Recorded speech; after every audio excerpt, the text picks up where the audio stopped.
Crunch, munch, crunch, crunch, munch.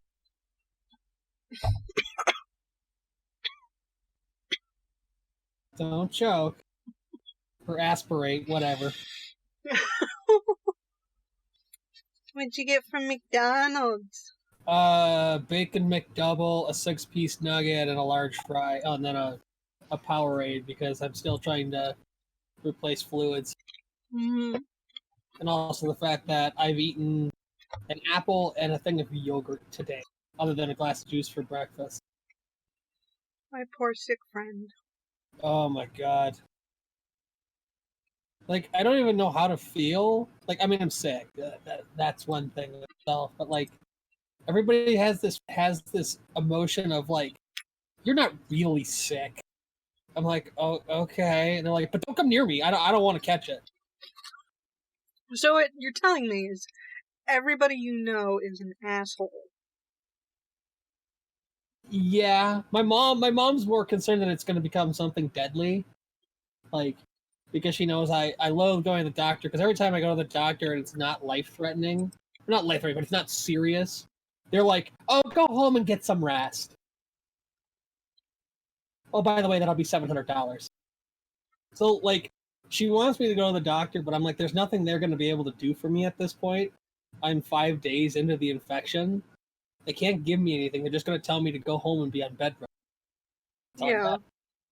Which is what I've been doing. So, like, but what if you have pneumonia? I'm like, Mother, if I have pneumonia, I will go in immediately. I will not wait.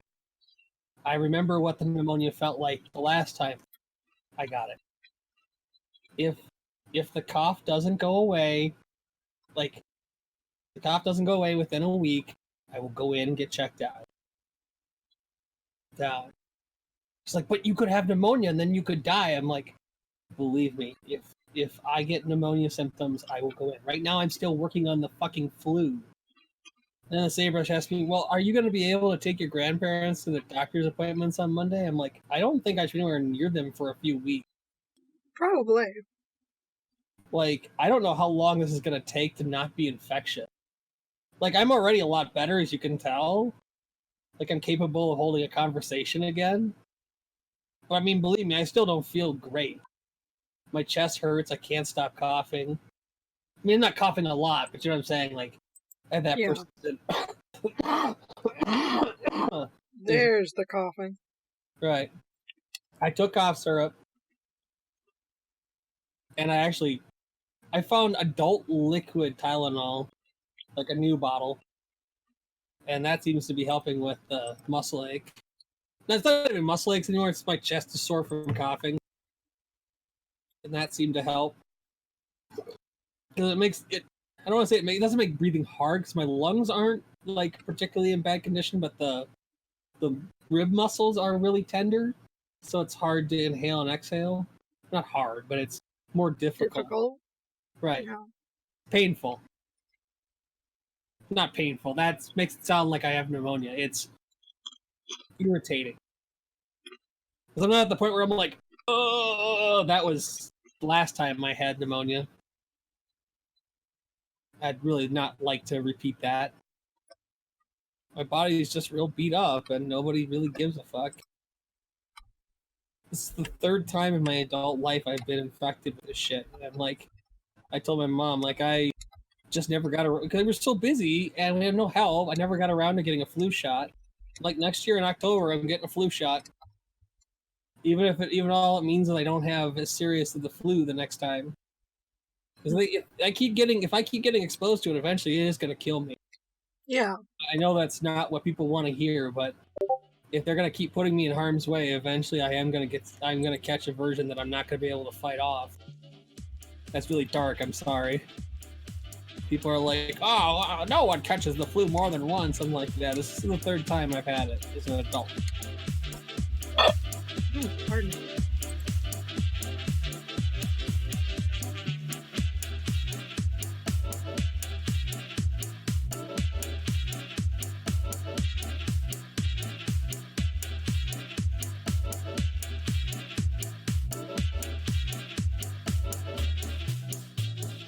Hello and welcome to the Super Happy Punjabatron Tea Party Podcast with Kiki, Miss, and Cupcake. 'Tis the month of love on the humanoid calendar, but who cares about that? We have a cracking good podcast to listen to that in no way talks about it. Enjoy the show, my fellow internet beings. How many different versions of Persona 5 are they gonna make? Until they can't make any more money. Oh, God.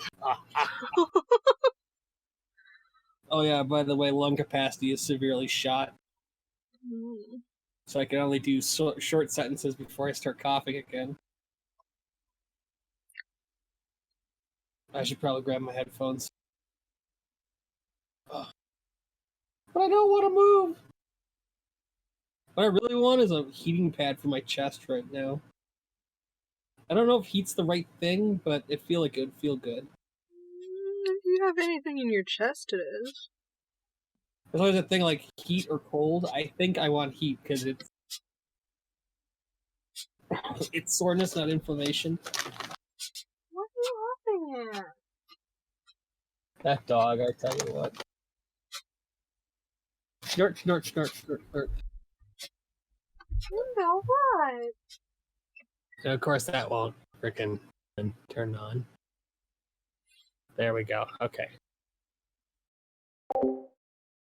Not what I meant. Something. Yeah. Oh well.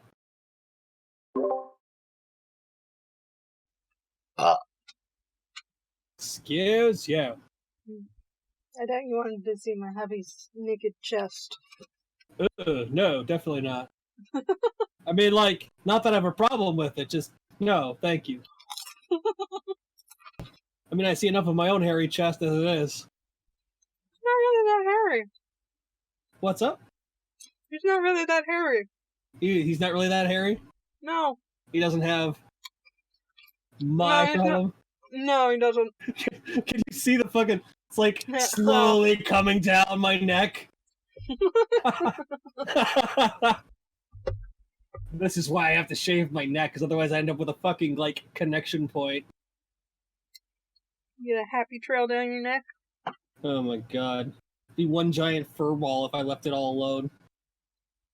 I haven't shaved since I fucking became symptomatic, because up until yesterday, I didn't feel well enough to even, like, deal with anything. Oh. I hate chest congestion so much. The thing is, like, I took Robitussin, but it just... I don't get it. Like, the doctors swear by it, the pharmacists swear by it. I don't get any effect out of Robitussin. Why is everybody like, oh yeah, you just gotta eat a lot of ginger to get rid of chest congestion? It's like, that's ginger not how that works. Chest congestion? Oh, I don't know. I'm making fun of them. It could have been something else. Could have been garlic. Ginger's usually for, like, indigestion. I tend to think the homeopathic shit for, like, illnesses is absolutely hilarious. Like, oh, you just need to eat more St. John's wort. It's like, I don't believe that for a minute. So did you hear about Rush Limbaugh? What happened? Well, the first part where he has cancer and the second part where he was given the Medal of Freedom. Okay, that's a thing. Bread and circuses, Fry. Bread and circuses. Keeps the world turning. Does anyone ever stop to consider that all of this is just to basically keep us fighting each other? Pretty much. Like, I've rapidly come to the conclusion that, like, all of this is a big theater to, you know, keep everybody occupied while they drain the coffers and make their way out. Oh, and of course Trump was acquitted. Oh, yeah, no. I mean, you and I both knew in our heart of hearts that even if that went to trial, he was never found. No, not with a mostly... And of course, Senate. if a Democrat wins the next election, the Republicans will try to impeach. I mean, I don't really have anything more to say about it. It's pretty clear that he's not, like, the most moral, upstanding person. and he'll probably go down in modern U.S. history as like one of our worst presidents. I mean, literally, Congress and the president have done absolutely fucking nothing for the last 4 years. Mm-hmm. They have literally faffed about with their thumbs up their asses and just fucking let the country rot.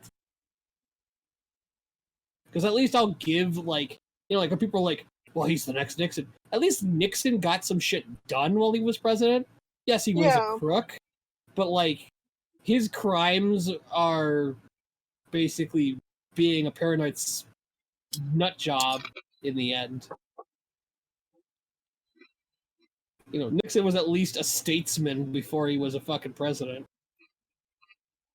I know that's, like, not a popular opinion, but, like, if you look back at history, like, Nixon did a lot of actual good things for the country.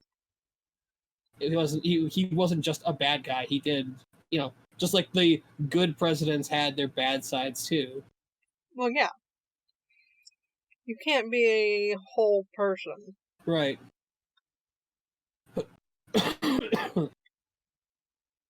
Come on. Last one. Got you covered. Oh, Kirk Douglas died. No way! Wow. I mean, he was old. He was old. 103. Right. I wonder if Michael Douglas has said anything. Michael Douglas said in a statement to People magazine, "To the world, he was a legend, an actor from the golden age of movies who lived well into his golden years, a humanitarian whose commitment to justice and the causes he believed in has set, there we go, right, a standard for all of us to aspire to." Words are hard. I mean, like, it's sad anytime somebody dies, but at 103, the dude had a good run. Like, yep. If people are like, no one could ever die. I'm like, he was 103. I'm sure he was okay. Isn't someone currently 122? Oh, I'm sure, but you know what I'm saying? Like, people are like, he was too young to die. I'm like, he was 95. What did you want? Mm-hmm.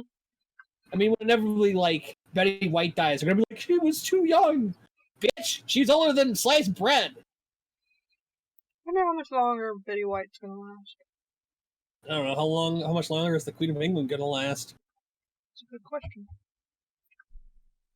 I kind of feel like they're the Highlanders. We had a really interesting conversation because basically the scuttlebutt is that Harry's been disenfranchised by the royal family over all the shit. I was like, I call bullshit on that right then and there. There's no way in hell his grandmother would allow anyone to disenfranchise him. Their issues with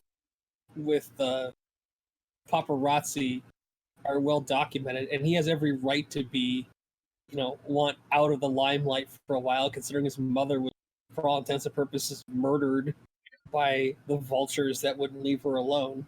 Yeah. We were talking about royal succession over there, and I was like, even though he's you know, he'll never be king, his older brother, his grandmother, like, his family would never disenfranchise him. He's done nothing wrong. Like, yeah, but he didn't marry a royal girl. I'm like, he doesn't have to marry anybody. He knew he wasn't going to be king once his brother got married and had kids. Mm-hmm. What does he care? He can marry anybody he wants once his brother sired an offspring. There's no, you know, the British royal family doesn't care about male or female progenitors, so it's, you know, his brother had a child. That's it. It's over. Like, it'd be very, very unlikely that anything would ever happen. But I mean, he could still technically become king if his brother were killed and the children were killed. But that'd be very outrageous. They're like, well, his huge car fire or something. Right. Their dad's still in line. I'm like, I don't actually think he's in line anymore. I believe he is, but I think he said he's going to abdicate anyway. Right. He just admits that, like, he'll never be as popular as his son is, a monarch. Mm-hmm. I mean, as far as I've been able to tell from talking to people, like, I have some friends that are from over there, and, like, he's, like, pretty well loved by the people. William, I mean. Mm-hmm. I mean, they seem like they're both well liked. Like, they're not, like, considered, scum. They're both, gallant soldiers that upheld their family's honor. Probably made their, grandparents proud. Something to think about, like Harry and his wife and their kids wanting to live in, Canada for a while. Like, it's not necessarily the end of all things. Like, they could come back. Yeah. They're talking about like it's the end. Like, well, now they're just done. It's like, no, I mean, give them time. They could come back. I mean, he's basically a kid by all intents and purposes. I didn't even know that Kirk Douglas had like multiple children. Holy crap! He does? Yeah, so he had Michael Douglas, which we all know. He had Eric, Joel, Peter. Eric apparently is dead. He died at 46. Oh. He was a stand-up comedian, apparently. Suicide? That's yeah, he OD'd. common. Oh, he OD'd. Yikes. Yeah. Okay. That's not unheard of. Peter Douglas is still alive. He's a film producer. Let's see what he's done. I'm just curious now.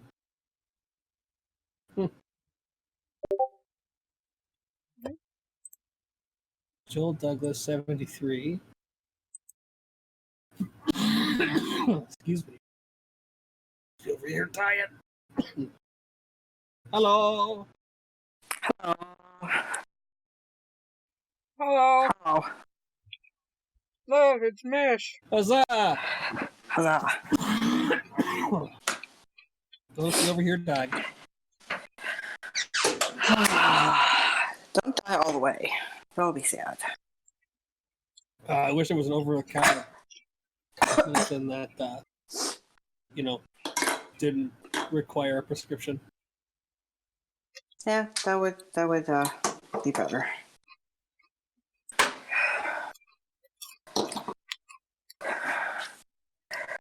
So yes, getting ready for relaxation here because of customer service rep job. Yay! What were we just talking about? I was just looking at the lives and times of the Douglas children. I've been talking about a little bit about conversations I'd had at work about the royal lineage or the recent royal lineage of the British royal family.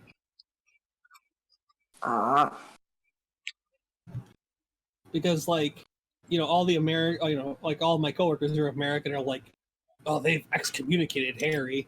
And I'm like, I don't think it's as bad as you're making it out to be. Harry going to his grandmother and basically saying, look, I need some space. Well, I'm tired of getting dogged by the paparazzi. Isn't like being excommunicated. They're just like, look, if you don't want to do royal business, you're just not going to get a stipend. And he's like, yeah, all right, whatever. Yeah, there's a difference between William and Harry. William has stepped up to his position admirably. I mean, like I said, they're basically, what? Prince William's what? My age? No, he is 1 to 2 years older than I am. I think he's in our age. So William is 1 to 2 years older than me, and Harry is about, I can't remember how many months older than he is than me, okay, but yeah, Harry's my age. That's not like, that's what his. So like I said, there's the difference, because Harry is a little bit older than I am, so he's 35. Yeah. He's almost about to turn 36. I mean, they treat them like they're, I mean, they are grown adults, but like, they're not much older than like we are. But we're not being hounded by the paparazzi. No, we don't have the future of the world on our shoulders. I didn't mean it like that. But, they treat them like they're, I don't know. I think the world's a lot harder on people. I mean, more so for them because they're royalty. But like, you know what I'm saying? Like, yeah. Like when we actually like historically, like we look back at history and stuff, you find out that like all the shit that we like consider normal like adult behavior, it's all stuff that came from like post World War II. Like before World War II, like you lived with your parents until you got married. Like that was just a thing. Like people didn't buy a house until they were going to get married. That was like part of the whole like marriage dowry and like marrying a girl was that you were going to like build a house or make a or buy a house and like move in together. Like until that point, you lived with parents. I heard something like the quote unquote Western nuclear family didn't come about until I think what you said, like after World War II, 1940s, 1950s. At one point, there were like two different child. Wow. There was 2 to 4 generations living in one house, and so it was easier to take care of the small people there in the same house to watch your children. And they were more exposed to different types of, ages and all that jazz.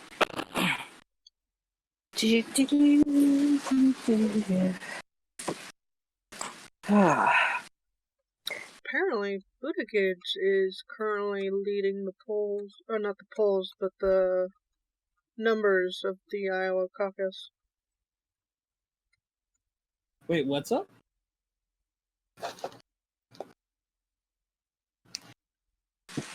Buttigieg, they're at 75% reporting of the Iowa caucus. Mm-hmm.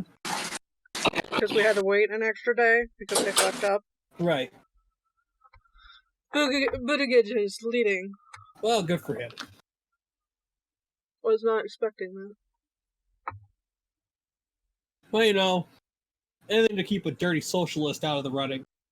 Buttigieg is only technically a centrist. Right. He's also gay. Oof.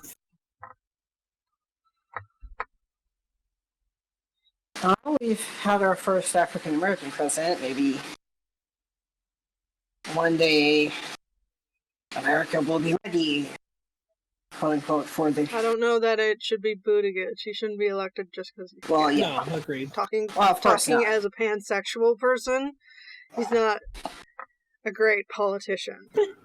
Yeah, right. He should be elected because he's a good politician and can, be a politician. Then again, I'm also a socialist, so I want the socialist to win.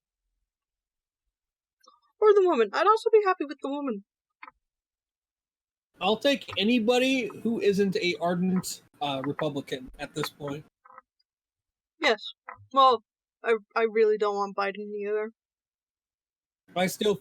Because in my eyes, he might as well be a Republican. I just feel like at this point, anything is better than what we were dealing with. I'm a realist. Uh-huh. I think a lot of the public is like, don't re-elect Trump. He thinks. So, serious question. Since I'm still considering this like British line of succession. Okay. But let's say for some reason, Prince William were killed, but his children survived. Would Harry become the regent until his children came of age? If his, like, let's say they're still like grade schoolers, and something unfortunate happens. Is this a world where his Prince William and I would assume that in the event, like I'm saying, like let's just assume that Charles is dying. Okay. Or I guess Charles would be the regent, wouldn't he? Yeah, so I would just. Yeah, I would assume that. Mhm. I would assume that if we're talking about also Catherine being dead, This all as well assumes as that William. Queen Elizabeth dies, because we all know the Queen Mhm. can never die. She's like the emperor of mankind. She'll be a skeleton, being fed the souls of psychers to keep her, tethered to this plane of existence 40,000 years from now. I cracked myself up. So yeah, I would assume that if the worst happened and both the Duke and Duchess of Cambridge were to pass away and Prince Charles were still alive, Prince Charles would probably be the person to take over or help take over. I'm assuming that Harry would help because he is still sixth in line. Interesting. These people have been excluded by marriage to a Roman Catholic. It's repeated. It says repealed. Exclusion was repealed on the 26th of March. We continue restoring the last session. Everybody with an M. Oh, is that because William married a Catholic girl? I would assume that Kate Middleton is my God. Protestant. I bet Catherine was Catholic.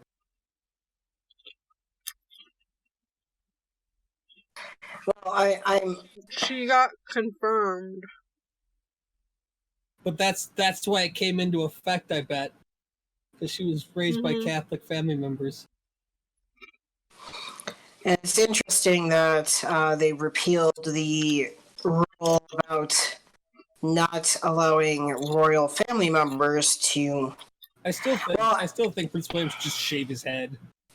Just go completely shaved head and don't even just be like, it's always been this way. Okay, Cupcake. Well, I assume it's less serious for Harry to marry a divorced person, but he's still in the I don't even know why I'm first. focusing on this. I have the dumb. No worries. I mean, nothing else of any real significance has happened in my life other than being sick with the flu, so I'm just kind of over here in a corner. I find it interesting that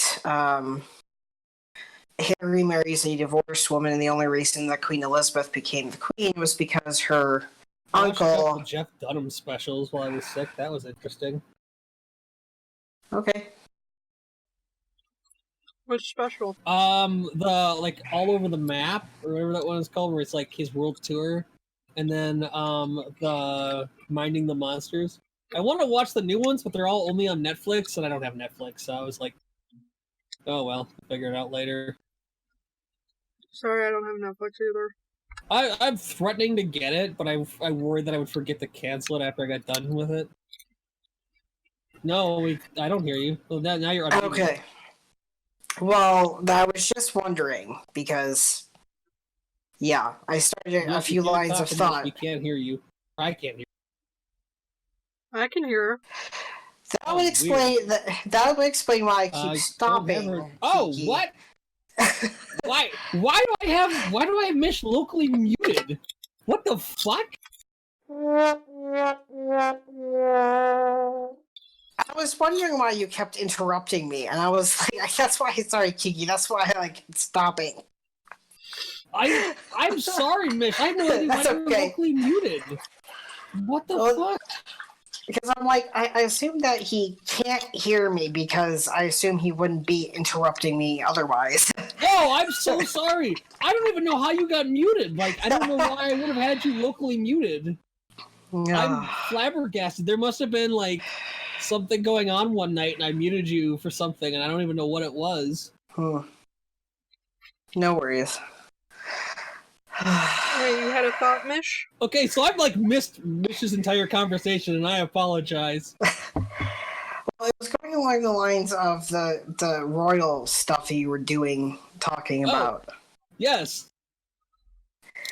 Well, there's also the thing that, it may not be an issue for Harry now necessarily that he's not third in line anymore, now that he's sixth, but he's still within that first 6 degrees of the throne where he has to get permission to get married.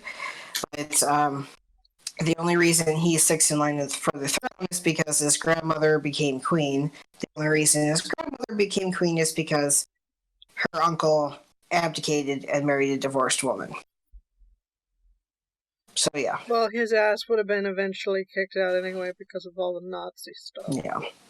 He was really into Nazis.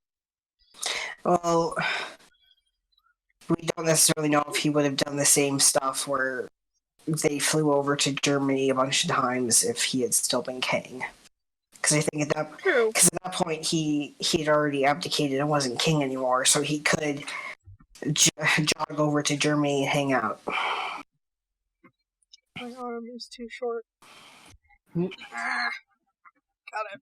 it.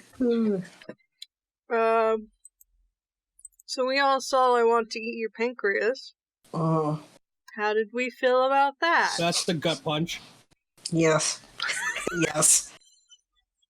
I literally brought this up like with a friend who's a anime fan too, and I was like, I'm going to tell you something. And they're like, okay. I'm like,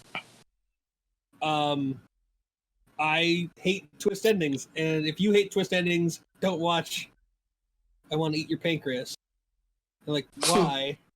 And I'm like, because reasons. Because that would be giving it away. Right. It clearly has a twist ending. Right. Yeah, I think my initial reaction was similar to the whole gut punch twist and ending, and then the writer part of me went, yes, that's a very like if you are looking for that sort of ending, The Japanese love that ending. Like, I'm like, well, they had suddenly said something about a murder earlier on, and we just all kind of ignored it because it wasn't important to the plot. Right. And then bitch got shanked. Right. Yeah. Spoilers. Oops. I mean, that's why I was saying when we were talking about it is, and again, if anyone who listens to this podcast watches Agents of S.H.I.E.L.D.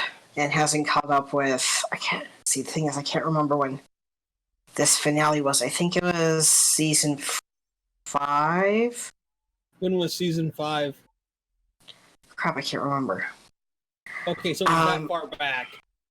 Yeah, it wasn't this past season 6. I think it possibly was season 5. Right. It was either season 4 or 5. Sorry.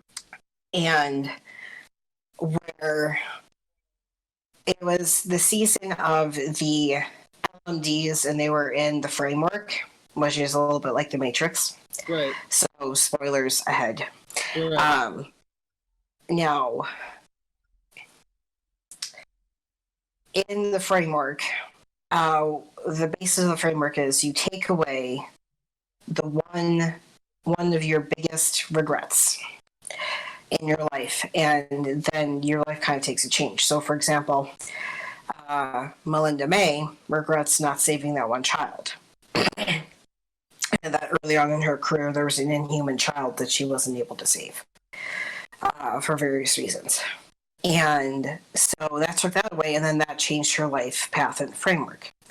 Well, for Leopold Fitz, one of his biggest regrets is not having a better relationship with his father. His father is one of those very cold, very domineering, you can't be soft, be a man, stop crying. Your mother taught you to be soft, etc., etc., etc. So that's one of his biggest regrets was, I didn't have a relationship with my father, or I didn't have a better relationship with him. So in the framework, he becomes almost exactly like his father. He becomes the Doctor. And as the Doctor, he is basically one of the heads of Hydra.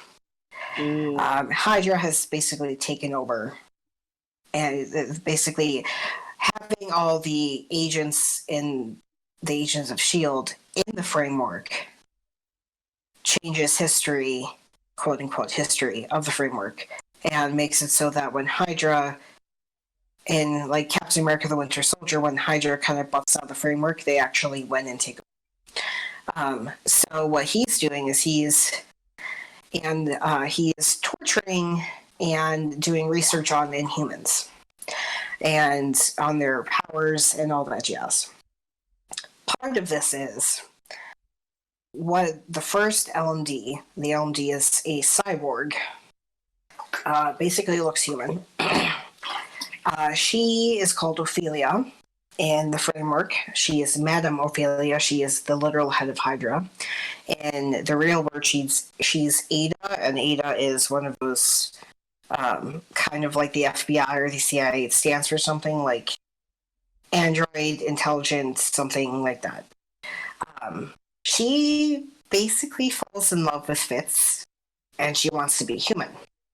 So all of this framework investigating is going towards her being human. Now, there's also, this is the season with the what's his face?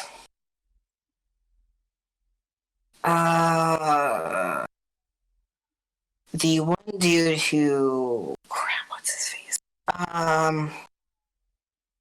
It's not, I can think of his first name, but it's not his last name.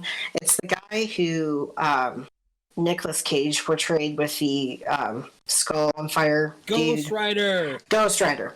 So it's not Ghost Rider, but Ghost Rider gives this guy his powers. And so there's this book that's like otherworldly book that, kind of spell book, a little bit thingy. So she has this book. She's doing research out of this book, and she actually has help in the real world from other LMDs to make herself human with inhuman powers. So she, so eventually they all get out of the framework, because basically everybody's in the framework at this point. They all get out, except for one guy. But he dies in the framework doing what he wants to do. He was saving a bunch of kids. So he, heroic death, blah, blah, blah. But they remember everything they did in the framework. So as you can imagine, Fitz comes out with severe PTSD. Like, holy crap, what was I doing? I was torturing these people. And so, of course, Ada's out in the real world as an inhuman, and she's like, oh, I just love you, Fitz, and she professes her love. But, of course, he has been in love with Gemma for, like, forever. And when she finds out, like, he's in love with Gemma still, she goes apeshit. So eventually they get rid of her. They defeat her. Now, also going back a little bit, back to, like, the second season, but in the timeline of things, this was around the Winter Soldier, where Hydra showed its face. And this is important. It ties in. So way back when Fitz and Simmons get put, because they have these pods that they can hold people in, like holding cell kind of things, and one of their team members, who is a Hydra agent, shoots them off, locks them in, and shoots them off into the ocean. So they're sitting at the bottom of the ocean, trying to think of a way out. And they get out, but eventually he is without oxygen for an X amount of time. So it affects him, his speech, his thought process, so he stutters and stuff like that. Gemma actually goes away for a while, and Fitz is hallucinating Gemma, like audio, visual, feeling, like he can feel her, hear her, see her, and has conversations with her to help cope. So in tying back to the episode, the finale thing, he was actually doing the same thing with the Doctor, his alter ego personality. He was hearing him. And there's a certain point where they're in their current base, and there's like this there's this thing where there's like a fear dimension that is being kind of crossing over into our dimension. So, oh my god, there's so much explanation. And so what he knows is, at this point, they've come back from the future, and Quake still has the inhibitor, so she can't use her inhuman powers. Fitz knows that the only way to make it their solution work to kind of put the fear dimension in like a holding bubble thing is using Quake's powers.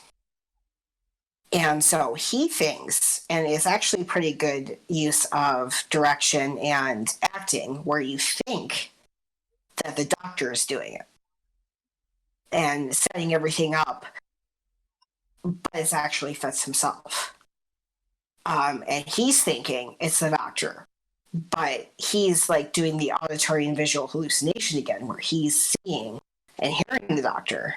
And then he realizes, like, oh, so what happens to Daisy is he basically, against her wishes, because she's thinking that there was in the future, there was this kind of like foretelling of Quake is the reason why the Earth gets shaken apart, like, and exploded, and there's no more Earth.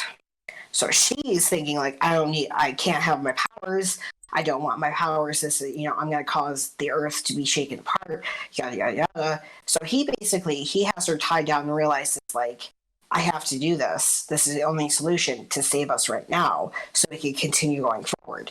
So he basically, against her wishes, kind of as a in my opinion, a non-sexual rape, against her wishes, takes out the inhibitor so she can put away the fear dimension.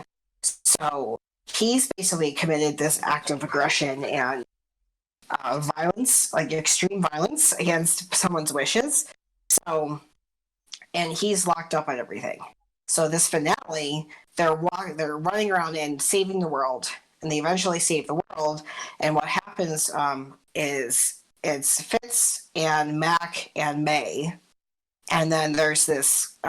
They're running down through a building, and some of the building collapses on top of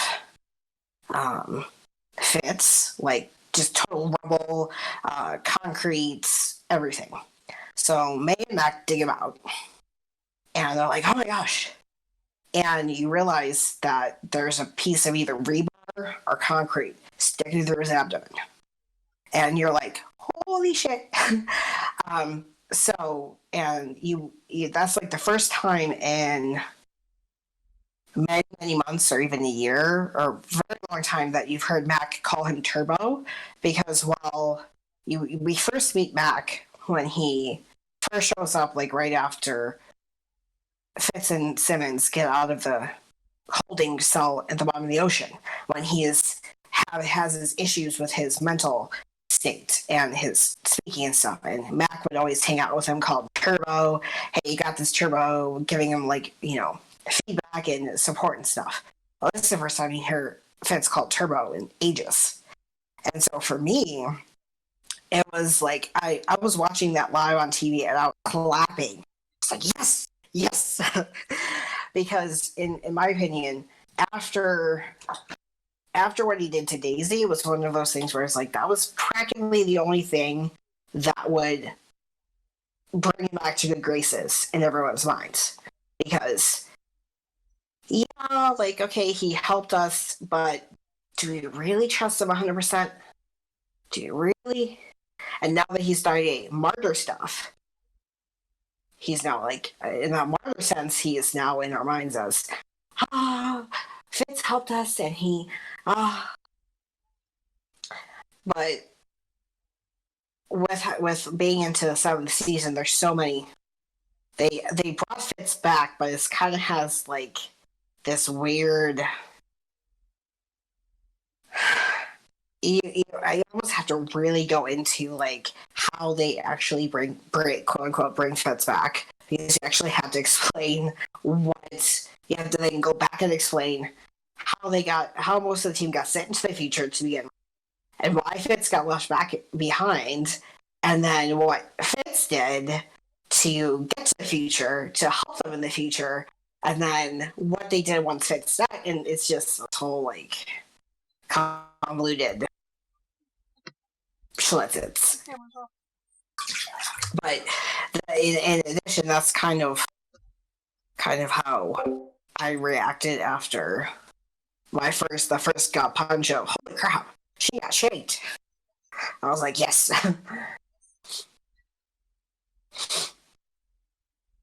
Okay, look at this. Sorry, coughing fit. Oh, hey, no worries, dude. Yeah, so right now... I mean this in the nicest way possible. About 2 minutes in, I lost track and never caught up with you again. Hey, that's okay. Totally understandable.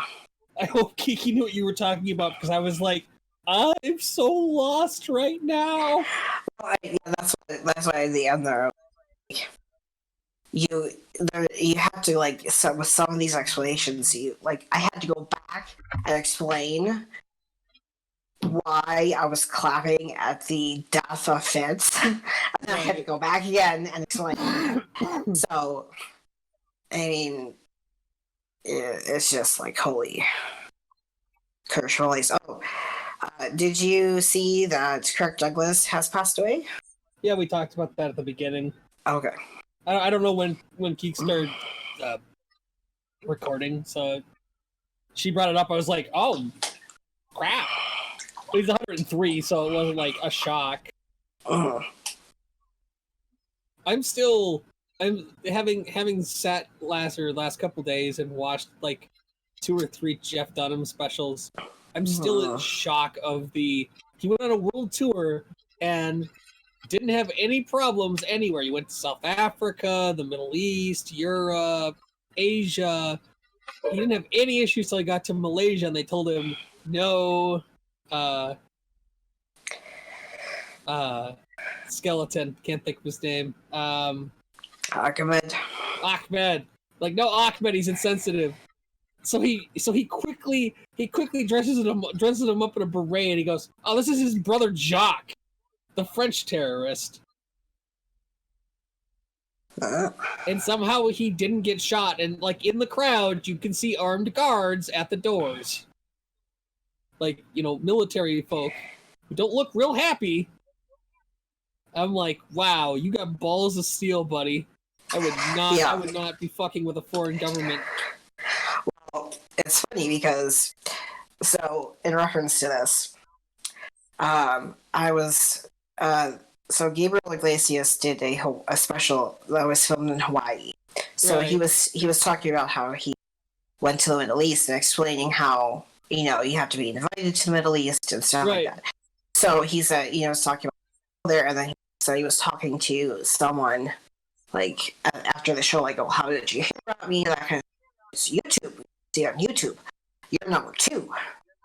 You're number 2 comedian in the Middle East. He's like, oh, really? Who's number 1? And they're like, Jeff Dunham. He's like, really? You don't find that offensive? It's like, oh, no. Like, they didn't find it, according to Gabriel Iglesias, they didn't find it offensive at all. So it's like, Jeff Dunham goes to the Middle East, or his YouTube videos are in the Middle East, and they find it hilarious, and he's got Ahmed. There's literally in his like little tour special. There's like the second time they come back, he's at a tent stadium in Abu Dhabi, and like in front of him are the 5 princes of Abu Dhabi, and he's like, he pulls Ahmed out, and he's like, Ahmed looks down at them and looks over at Jeff and goes, I don't think we should do this bit. Yeah. Oh, that's a shit ton of butter. The shit where it's just like the puppet and him talking to each other is like seriously my favorite parts of his act. Like, the jokes are funny, but the shit like where he fucks up and the puppet's like, I could do this without you, just fucking like, it slays me. Like, the puppets don't make mistakes, he makes mistakes. Like, when he's talking in the puppet never makes a mistake. Yeah. There's a whole thing with Walter where he's like flubbing constantly. And Walter's like, do you just want to go off and like take a 15-minute break and I'll take it from here for a while? And Jeff just looks at the puppet like, I mean, I guess I could. Just this moment of like, did the puppet just tell me to take a break? Sorry about that. That was a naked man. Oh, hey, no worries. He has to return a PS4. Why is my brain not working?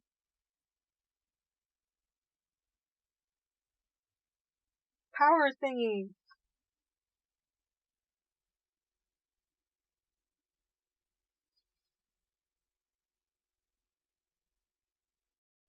There we go.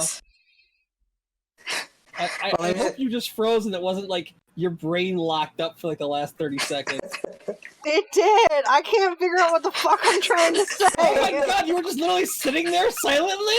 I thought the screen froze! I was like, what?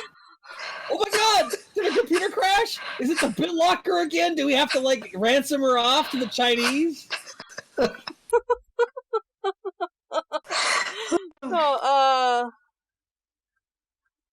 No, we have to replace the, like, fucking power drive or whatever the fuck it's called on our PS4, and we ordered one, but we ordered the wrong type. Oh, no.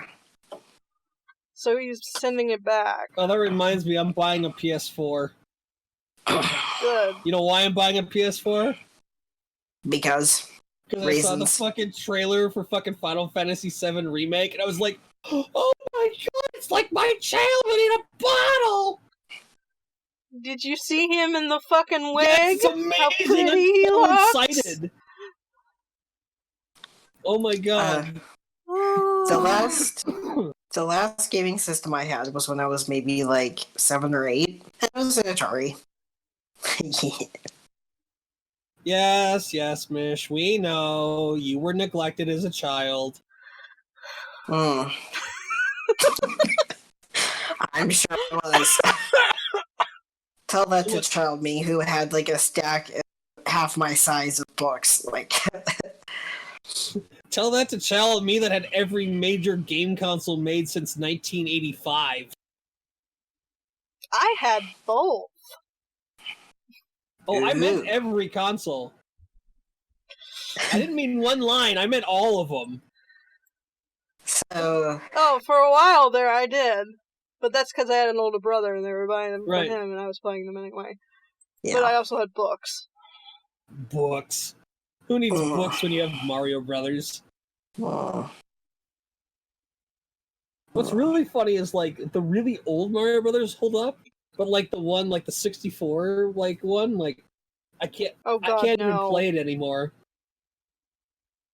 Don't hurt yourself with that. Yeah, like, it's weird. Like, late 90s games have not held up.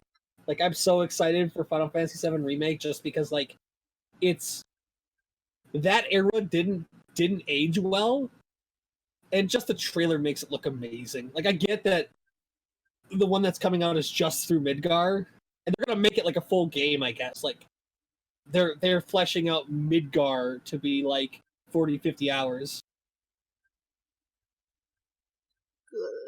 Which could make the game crazy if they break it into 4 parts.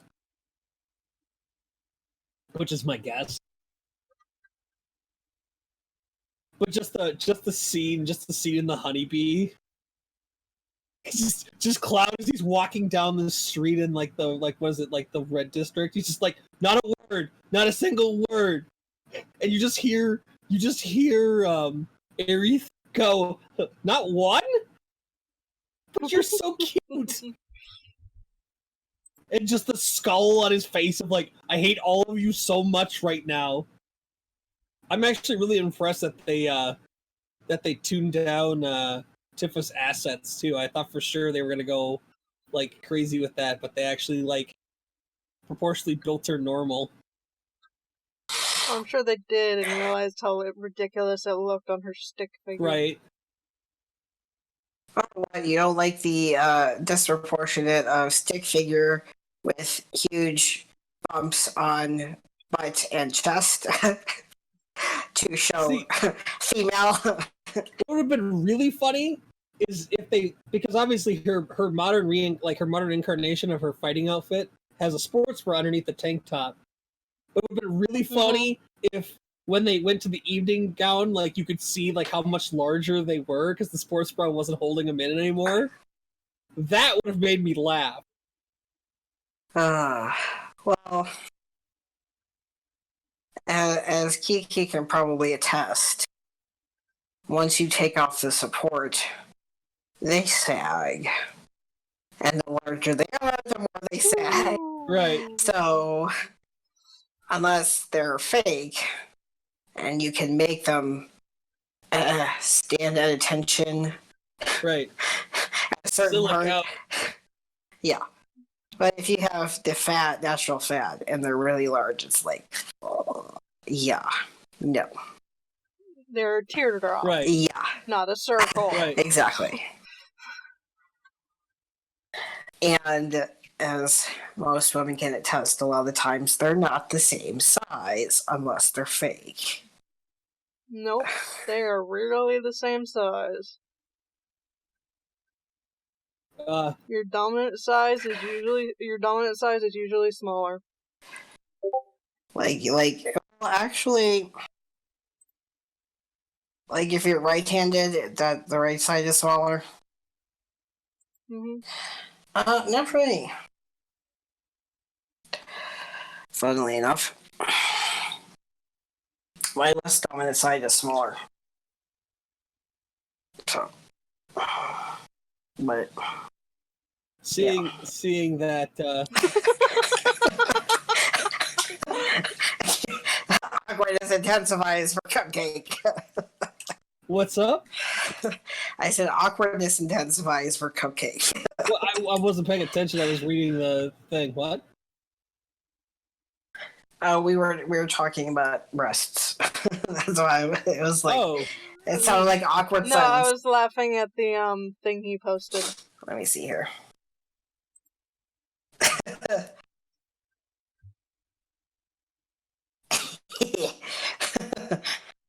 Millions of years of evolution. Oh, Ringo. He used to be a wolf. He's like, yeah, well, I said fuck that shit. He's like, Mom, I am comfortably ensconced in my blankies. Do you really expect me to come over by you? Okay, fine, I'm coming.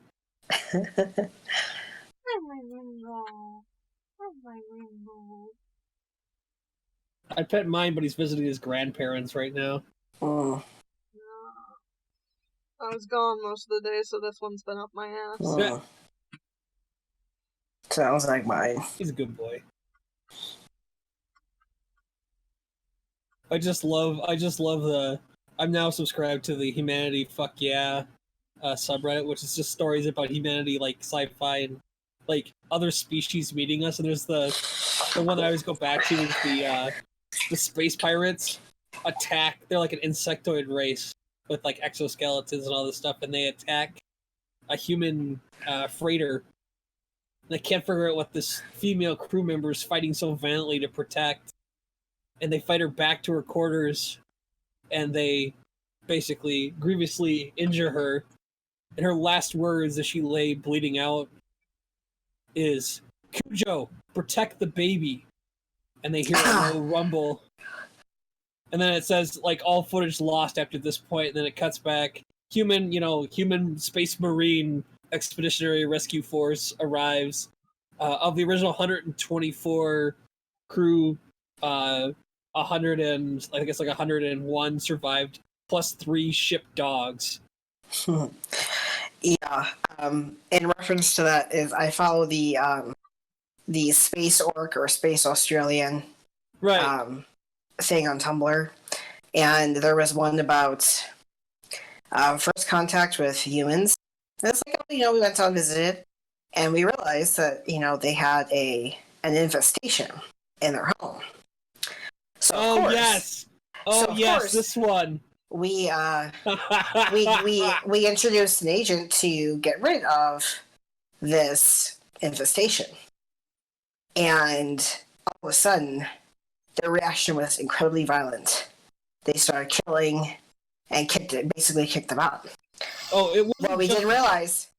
Oh yeah, they were like, and then it's like, so we're here as a warning because they're coming for us because you killed our dogs. So they're basically fucked because they killed all the dogs, and all that jazz. Literally, we committed an act of genocide on that species for killing our dogs. Yeah. Mm-hmm. I can see us doing that. It's like you killed dogs as a species. Okay, let's go. But I know I shared in the in Cupcake's server there. It's actually a longer post than what before, because humans as a species generally are very hardy. We generally say as healthy as a horse, but as one other post pointed out, horses are basically spun glass made in comparison to us. So a lot of times what goes around amongst the aliens is, humans are tough, they're basically unkillable, immortal beings are tough. So, of course, in this one example, they're, say for example, a la Wrath of Khan, they get stranded out in the middle of bumfuck Egypt, and there's a radiation leak or a toxic gas leak or something, and they can't go in there. I was like, oh wait, let's get the human. They're basically unkillable, right? And so they turn the human and say, can you fix this? Yeah, you're unkillable, right? And she's like, yeah, I can fix this. Which doesn't really answer the question. But she goes and fixes it. And then comes back out. And and they start heading back towards civilization and everything to celebrate. And the next day, she's not out of her quarters. They don't, in the celebration, they don't really know if she's very. So next day, she doesn't come out of her quarters, but they don't really worry because, well, she saved the ship and she deserves time off. And then all of a sudden, they go to check on her, and they're just fading out like, oh, what? Call a med bay. Oh my god, give her more sedatives.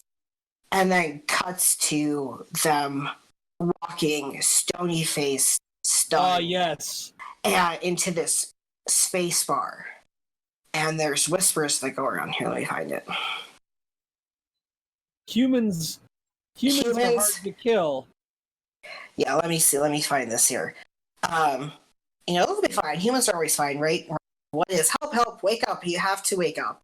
And then, Ben days, you need sleep, Then another transfusion, we could, then sedatives. A week later, the crew finally reaches the station. They stumble into the bar, haggard and haunted. And over the next months and years, a new rumor about humans starts to make its way through space. A rumor unlike any before. Be careful with your humans, it whispers. Their strength is not always a blessing. Be sure they don't do something they can't come back from. Because when a human dies, they die slowly. And then the addition to that is basically saying, like, the thing is, it starts off with, and if they're sufficiently pack bonded with the ship's crew and that crew is in danger, they'll willingly offer themselves to make sure that the crew survives. They won't tell the crewmates that whatever danger is, whatever it is, it'll kill them slowly. They can endure the exposure, but not the long-term effects. So, there are people like, all the space aliens are going, oh, this kind of preposterous, it's just a rumor, right? But then there's another story from another crew. The human volunteered to go into the danger zone to fix what needed to be fixed. Maybe she had to retrieve a critical resource. And she lingered and wasted away. And later the human doctors told their medical team that there was nothing they could do to make sure that she was comfortable and ease her pain. And another crew, when they plunged through smoke and ash to make sure that his crew could escape, he choked and coughed.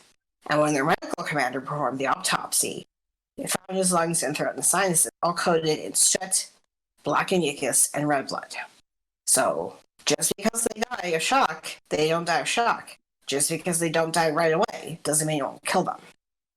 And what also is added, but what's most terrifying of all, when the other humans hear the stories from the traumatized members, they aren't surprised, they're not horrified, they're not traumatized. They say, of course. They say, I would have done the same. They say, I would have done, it's the right thing to do. And,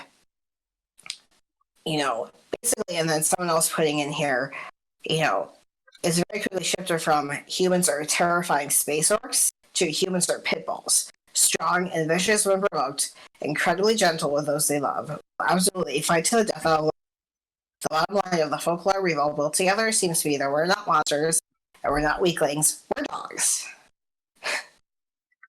So, but basically, the same thing of, realizing, holy crap. I love this one. Engines growled as the dropships closed on the alien planet below. Hundreds of meters above the ground, the doors blew away and sleek tanks roared out of the ships into the low gravity of the world. The engines growled louder as massive speakers played the incomprehensible, aggressive human music that was known as metal. The tanks were unharmed despite their long fall due to their materials, and the fact that they were constructed on a far denser planet. Infantry poured out of the fighting vehicles, power frames, and their own death world strength, allowing them to keep and leap over enemy fortifications and land fighting. Sealed in viro helmets leering with glowing red eyes and darkened faceplates. Kareki Legion stood no chance. They still relied on conventional low-yield sonic weapons that would instantly kill most species. Ironically, their weapons were drowned out by the speakers, and some of the soldiers bled from their eyes and ears sockets as the tanks closed. In less than 15 minutes, the planetary capital had fallen. Lugo, Galactical Council attaché, and the only alien aboard the human vessel orbiting the planet, swallowed, his wing-like appendages nervously cleaning his bill as he waddled near the view screen. Finally, with his species equivalent of a sigh, he looked at the commander. I will contact my ambassador and tell them to go to the council. They are weary, but they will agree if only to avoid being, what did you call it again? Blitzkrieg. Well, there's also another post where, I'm going to kind of paraphrase here. So, there's a council going on, and the council is made up of space-going races that are mostly prey animals. Think horses, think oxen, think buffalo, right, bison, etc. Right. And one of the species brings in a new member, but this member is head to toe covered in a kind of think what's their faces? Those it's battle armor. Basically, battle armor. Yeah. So you can't see their faces, you can't see anything. Right. So, because they have this council versus threat out there in space of this new threat. Right. So their ships are constructed like a prey animal. So there's a front curved portion that faces outward, and they all face the same direction, and everybody has this, and of course this is how it's done. This is how you wage war in space. And it's like prey animals where they all charge in the same direction. So they all start flying out towards this threat. And the newcomer, who's all covered up, says, well, tries to give suggestions of, maybe we should have someone looking in this direction. And I'm like, no, we don't need anyone looking in that direction. That's not how you wage a war, blah, blah, blah, blah. But of course, from that direction comes more ships. And what comes on screen, and they're horrified because it's basically a predator animal. Eyes facing forward instead of to the sides. Right. And we're going to kill you. So eventually they scrape by because they get help from this mysterious person. And finally they get back and they're like, how did you know what would happen? Yada yada and yada yada yada. And kind of during this portion, during this battle or beforehand, the species who introduced the mystery was I hope you understand, we kind of, so I understand. Yeah, we understand. So when they finally get back, they're like, how did you know what would happen? And so, and they kind of look at their friends and they stand up and take off the helmet. And it's a human. And kind of takes a step back, like, holy shit. And as they take off the helmet, like, well, that's what we would do. And so it turns out, like, the humans had helped out this other species. And they had to get over their, like, ancestral fear of predators because they were helped out. So they were kind of like, that's why they had to wear the helmet in going into this council, because if they had not worn the helmet, they would have been, like, feared and chased out and possibly killed because they were a predator. So, that's, the whole thingy. I love the one, an ape with a gun. 1/1/2045, Chihuahuan Desert, Southern Texas. Incoming transmission for the Galvix Empire. Primitives, we are currently translating in real time to your most spoken language. We are the 13th Brigade and a total of 53 that will land on your planet within the next 3 planet rotations. We have won an incursion with the Shifik Republic, and as compensation have annexed 1/3 of their empire. This includes your homeworld, otherwise known as Terra. We've been monitoring you for the last 50 years, and although you have made great strides on your planet, you are nothing but ends to us. Unfortunately for you, your planet lays right in the sweet spot for our species, so we've decided that we will be terraforming your planet to fit our needs. You have 2 choices, primates.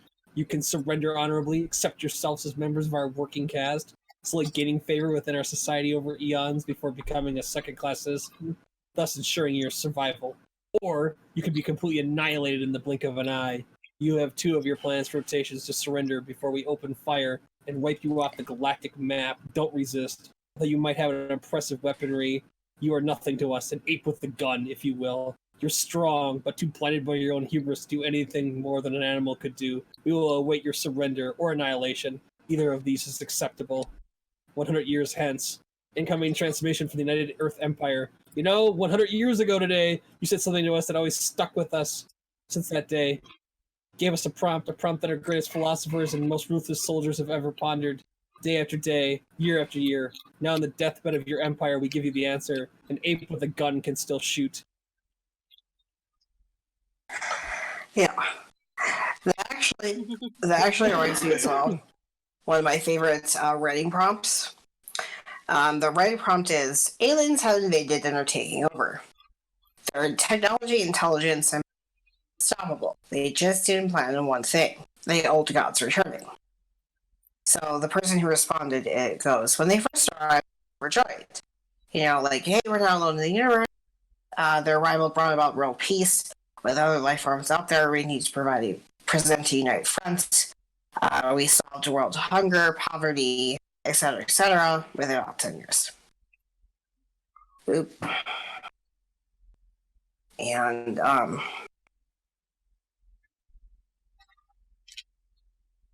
so, they kind of said, oh, no, we don't agree. We're not impressed. And then they started taking over. And then they started fighting back.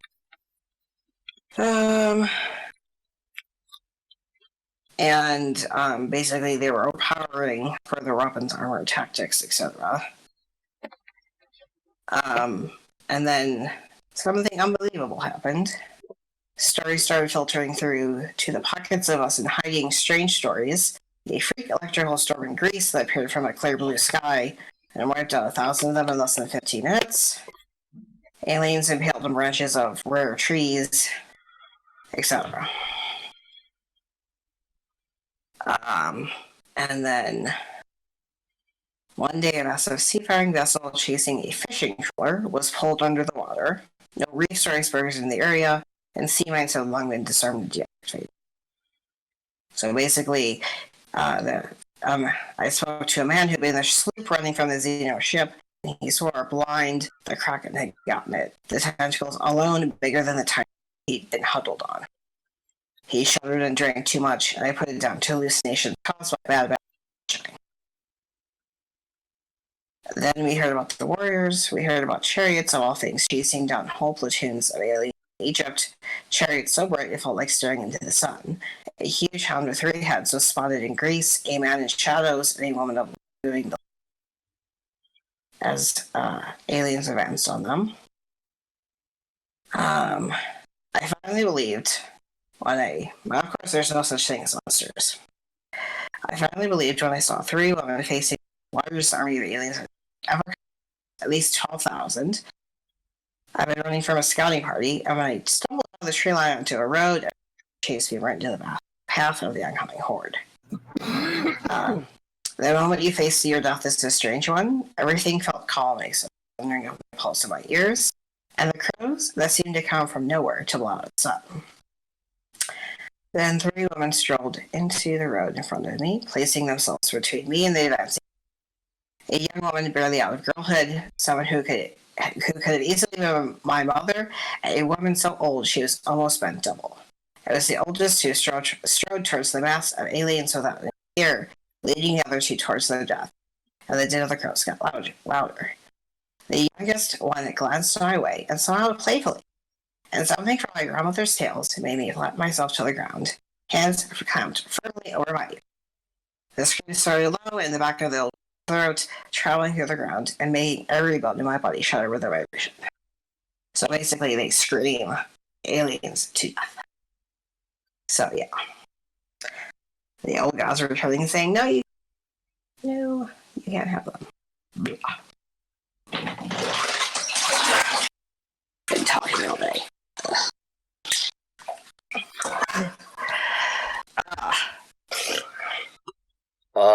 Nice one.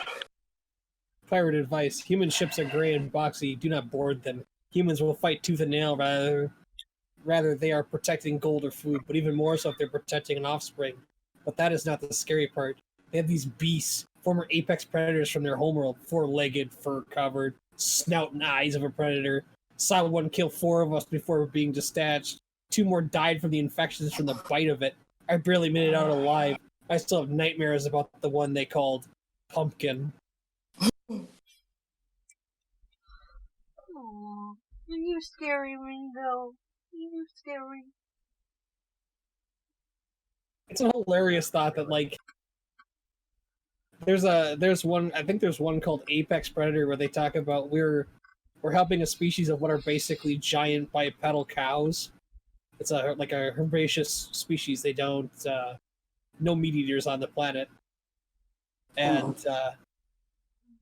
they have us with as like a goodwill gesture upon finding our planet, and a couple humans basically protect them from this insectoid scavenger race. And then they have they think the captain thinks that the lady and guy that were with him were going to die from their wounds of fighting the alien insects to like the last one, and they're all right. And he's like, but how? And they're explaining how Earth is basically predators on top of predators on top of predators, and they're like, well, is there like a predator above all predators? And the lady looks at the captain, big, doe-eyed cow captain, and like, well, that's us. We're the apex predators. Just this look of, oh shit.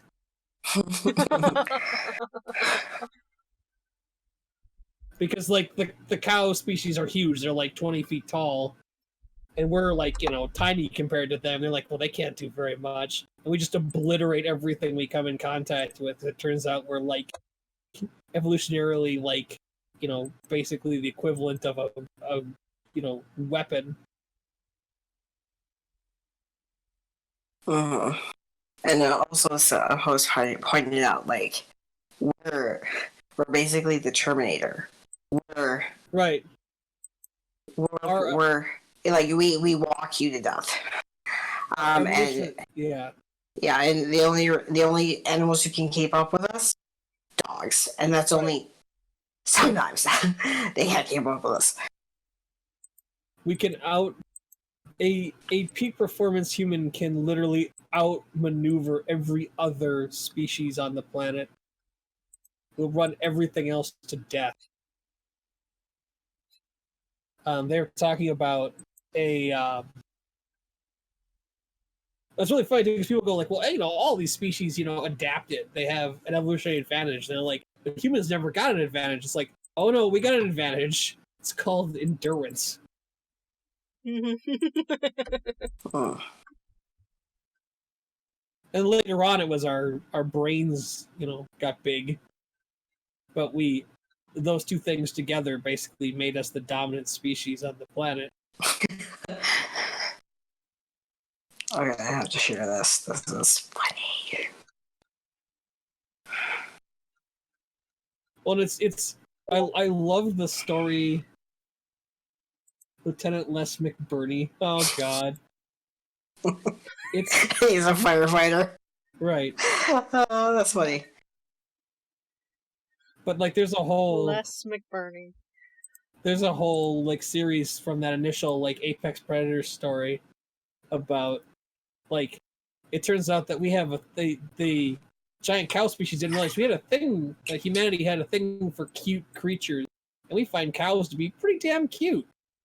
And so when we find out that they're basically being, these two humans that they were taken along as like ambassadorial, goodwill, find out that from the captain that his species is literally being hunted to extinction, the whole of humanity comes out in force to help them, and basically the human empire takes them under our wing because they basically agree to share with us their like warp technology, and we proceed to basically wipe the what the initial group was, like the two people were ragtag. They were using kitchen implements from the galley. When they actually meet up with human, fully armed human soldiers in warships, who proceed to just absolutely obliterate the insectoid species. And the captain is of the opinion that he was very glad that he was on our side and not the other way around. There's this whole thing about like the insects don't comprehend surrender, and the idea that the humans are literally just beating them to death with clubs. Like, we board their ships with melee weapons and proceed to beat them to death. Just like, whoo, boy.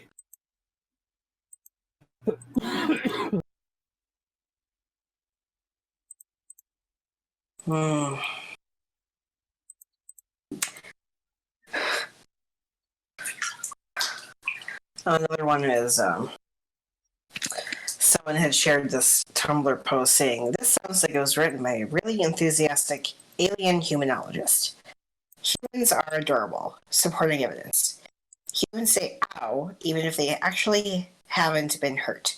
It's just a thing they say when they think they might have been hurt, but aren't sure yet. Humans collect shiny things and decorate their bodies and nest with them. The shinier the better, although each individual has taste. Humans are not an aquatic or even amphibious species, but they flock to bodies of water simply to play in it. They can't even hold their breath all that long. They just love to splash. When night falls and the sky goes dark, humans become drowsy and begin to cocoon themselves in soft, fluffy bedding. Some humans spend time in each other's nests just for fun. It's not their nest, they're just visiting each other. Some humans use pigments and dyes to make their bodies flashy and colorful. They even attach shiny dingly bits to their cartilaginous membrane. Sometimes adopt creatures from other species. They don't seem to notice the obvious differences and often raise them.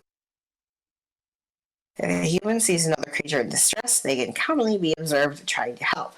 Even at their own risk, most humans are deeply compassionate creatures. If a human hears a particularly catchy sound or tune, it will often mimic it, even to the point of annoying themselves. Sneezes are entirely involuntary and completely adorable, especially when the human in question becomes frustrated. Humans love treats, some more than others. Many humans will save these treats specifically for a date when they are in need of comfort or reassurance. In other words, pickles, Pop-Tarts, popsicles, etc. Finally, they're learning to travel in space. They can't get very far, but they're trying. So far, they made it to the end of their yard and have found rocks. Well, I know how it sums it up. We've gotten to their backyard and we found some books, and we're happy about it. So in other news, Funimation is apparently dubbing the sequel to Madoka. So that's a thing. Oh, the one about the girls in the other town? Yeah. Imagine a record. Cool. So that's a thing. So maybe we'll actually be able to get it for a reasonable price, since Maybe. Sony's like starting to consolidate their Aniplex titles onto Funimation. That was really weird. I don't know like what finally happened. Like somebody at Sony finally went, "Hey, these companies are both owned by us." And there's this moment of like, "Oh shit, right." What is going on at my church right now? I'm trying to figure this out. I love the church by my house that like disenfranchised anyone over the age of like 60. That was one of those Zen moments where it's like, wow. Oh.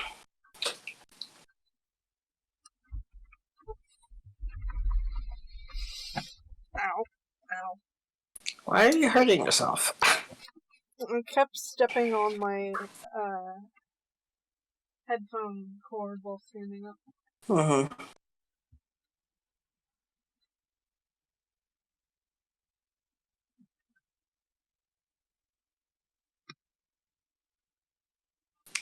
Oh, this is hilarious. I'm sorry. Oh. So there's a fight scene from The Witcher, and someone added, "Don't stop me now," like. Of course they did. That makes any scene hilarious.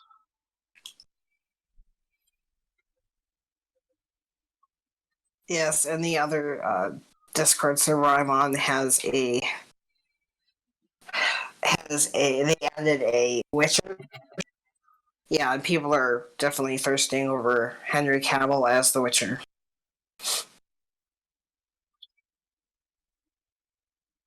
I mean, I don't understand why, but it's, you know.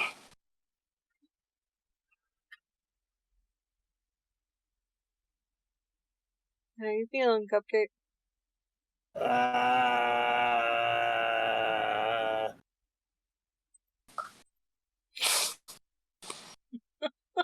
Yeah, that sums it up. I mean, you did ask.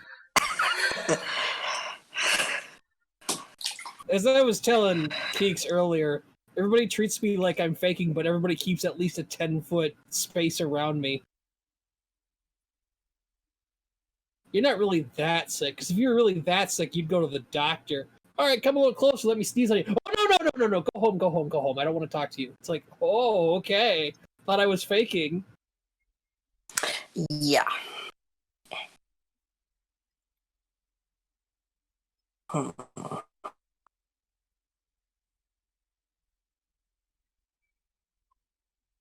So, Yes? I don't know. I don't know what to talk about. I've been sick with the flu for like the last week. Before that, I was just working. I have some boxes to open, but that's the only thing I can think of right now. You have boxes and you didn't tell me? Yeah, you know the boxes from like 2 months ago that I never opened? Yeah, that's how busy I've been. Oh, fuck. Also the being sick thing. Yeah. Bless you. Open boxes.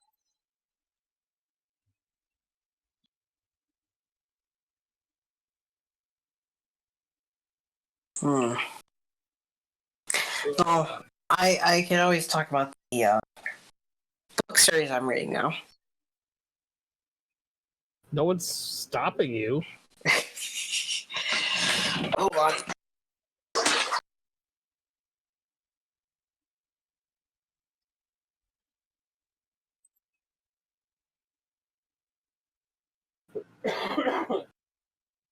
Wait, what time is it? Has it been 4 hours since the last time I had cough syrup? Yes, I think it has. Then have more cough syrup. I think I will, thank you. Then you're welcome. I'm going to try the new and improved formula and see if it works any better.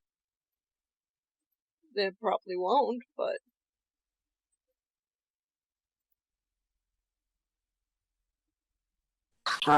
Okay. Can you hear me, Cupcake? Why can't they make this stuff taste better?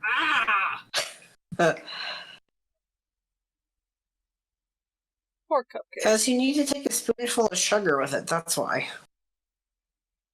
That... Her.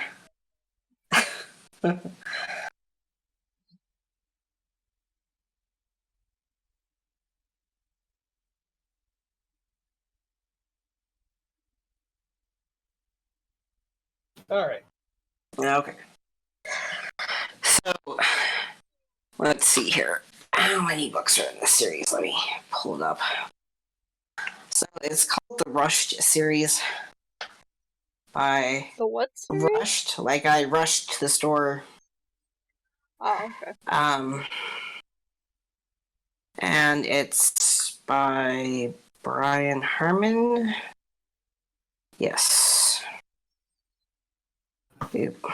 Hold on. Alright. Currently on the second to last one. So there are... No! Oh, mother effer. What? I has enough juice. So I'm bringing up my Kindle app. Head over. So, oops. No. Go down. It's from my library. Here. So, it has to do with paranormal, magic, multiverse type theory.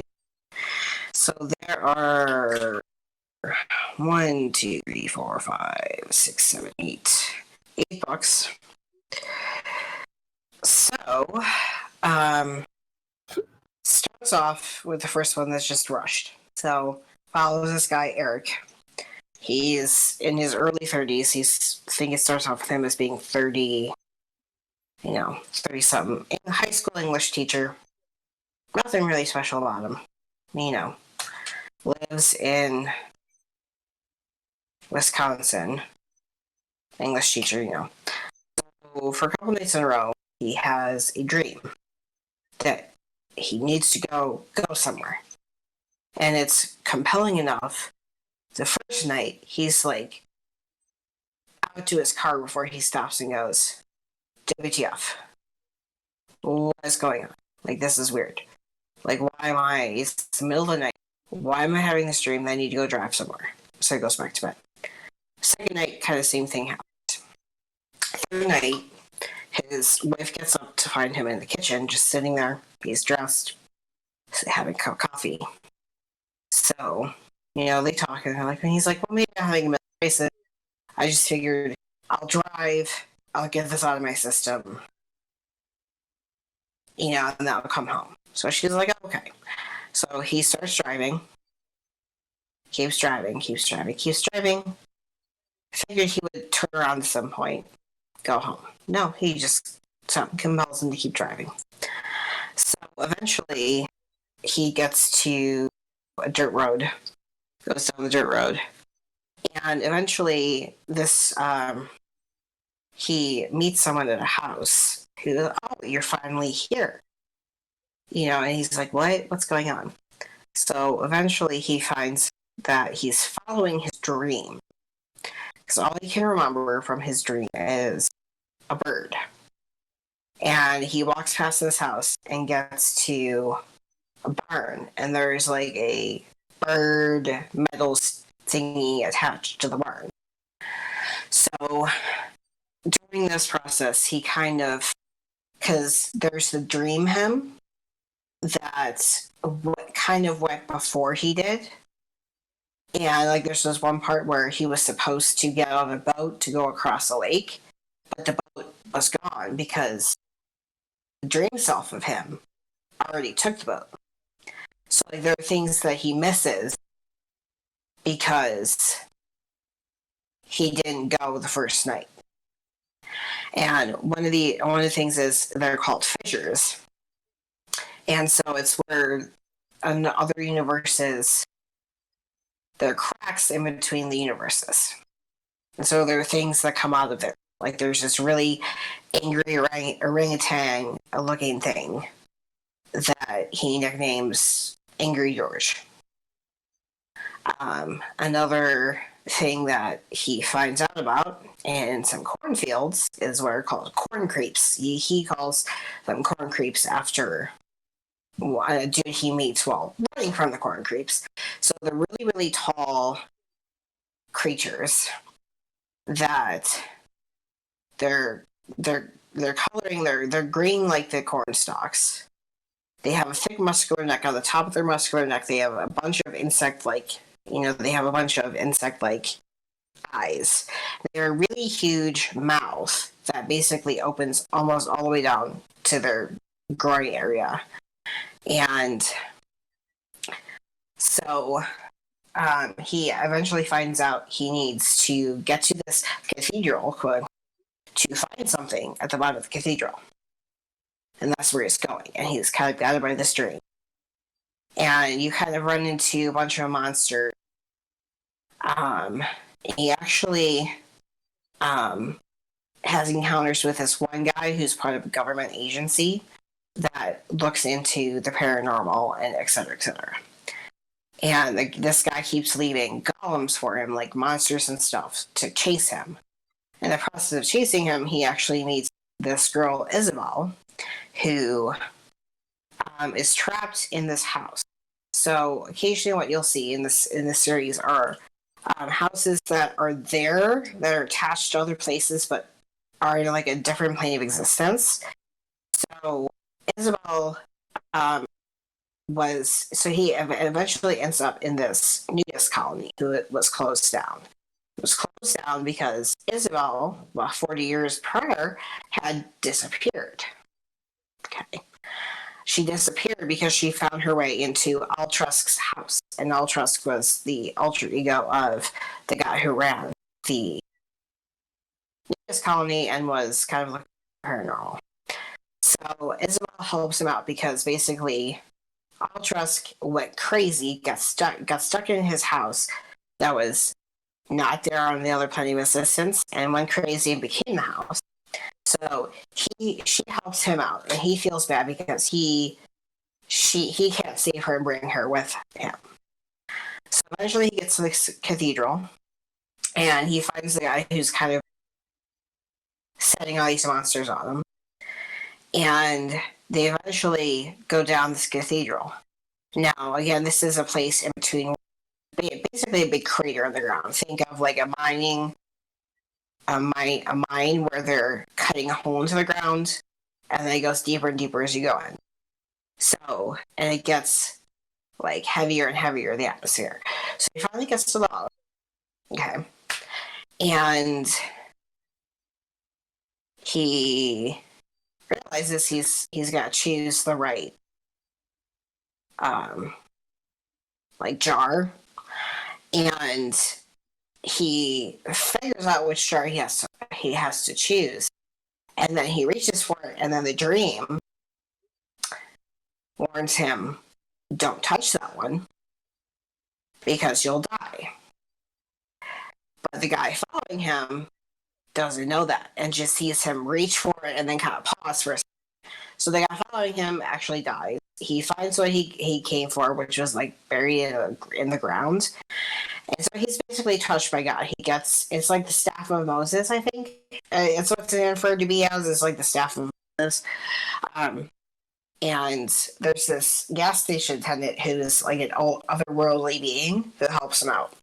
So along the way here, he encounters all kinds of different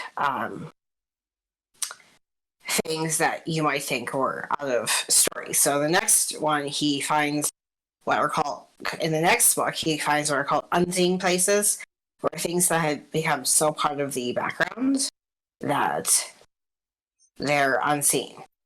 People don't pay attention to them. They don't pay attention to how long it takes them to walk around these buildings. And, things like that. Then he finds ghosts, which is currently I'm reading the second to last one,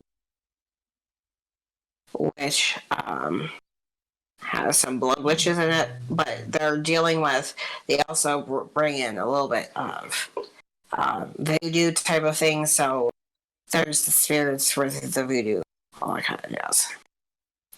So, and another one where there with, so that you don't call anything, but he's kind of going through as a 30-something, slightly over English teacher. He's been touched by fate to keep getting pulled into these adventures, but it's not like, some of these other books where, like, they're the chosen one. Well, he is the chosen one, but he's not imbued with any special powers. He doesn't really have magic.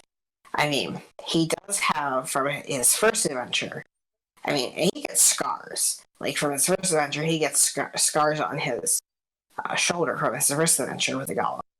The golem gets scars. So it's, he has that profound secrets and the profoundness from his first adventure, where the gas station attendant kind of pushes it to his unconscious.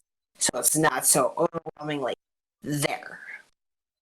So, like, there is something a little special about him, but he doesn't really start off that way, and he doesn't have any special powers. And the cool thing is, stays with him. So she's psychically connected to him and her parents, and she can talk with Eric through a cell phone. And he hates cell phones and everything like that, but he can't talk. He can't get a response from Isabel unless he has a phone. And, like, Isabel can read his mind and kind of answer, like, he can think of a question, like, how are you? And then she'll send a quote-unquote text message. Oh, yeah, okay. But she can't answer him. And he can't hear her unless he has a cell phone. So that's the pretty cool thing about that. Okay, my tongue is doing its thing. It's getting really, really thick. And it's hard to form the words a little bit. Okay. Ugh, does that occasionally. Alright. Well, why don't we have Cupcake open his box? Okay. Oh, right. The boxes. Yes. I'm going to read it for a bit. Sounds good. I can get my fingers on it. Yeah. Let's see. Small box. Small box. Dating back to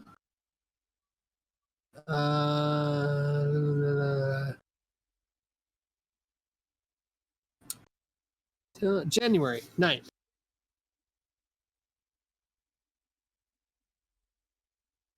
It is, wow, that's heavy. It's the final volume of Area. Too bright for it to pick it up, but this is. I saw the cover. Doesn't that anime make you sleep? Yes, it's very, very calming.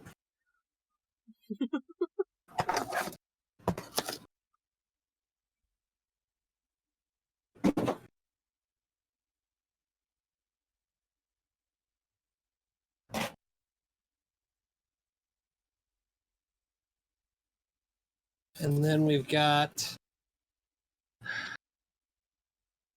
also January 9th.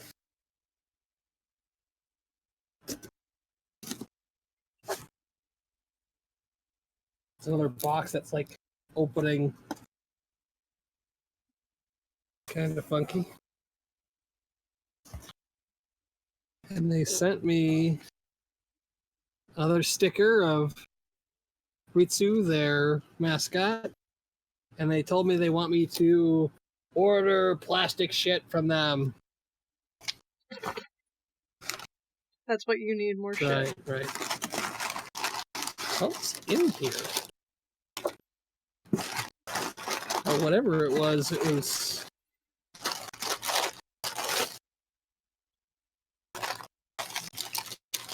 Jesus.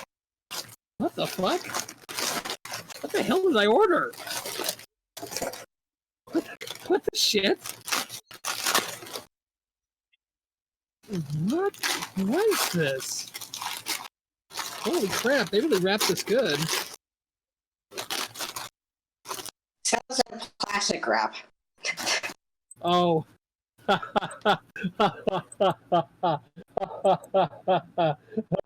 Yay, Zombieland Saga! Wow. Don't forget to rip that. Why would I need to rip this? No one wants to watch this but me, I'm sure. I'll throw things at you somehow.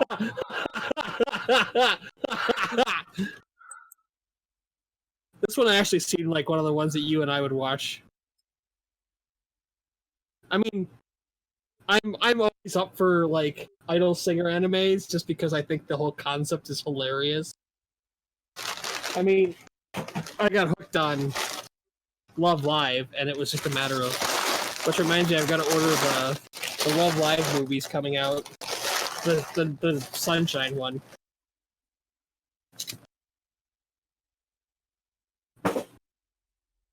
All right, let's see what we got next. All right, what was in here? Holy shit! Big box. Received December 30th. Jeez. I told you it's been a while. You act like this is shocking. I've been a busy guy. And it all came to a head when I caught the flu. And now my work is having to deal with the fact that I'm out of commission. Because even going back tomorrow, I'm not going to be able to do much. I'm going to have to take it easy. They don't want to hear that, but it's the truth. I'm still recovering.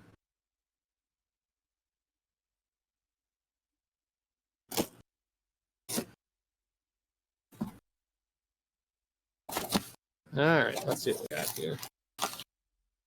What the fuck did I order? It's a big box.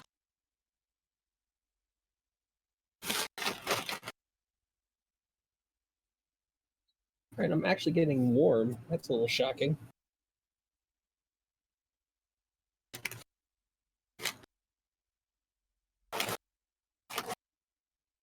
Jesus, what was in here? Oh, there's a couple things in here. What the fuck? Well, let's pull that out. Okay. I think the rest of it's just filling. That at my feet. Let's see. When supernatural battles became commonplace. Ah, yes. That's on my to-watch list. Well, it's in English, so you and I will watch it at some point.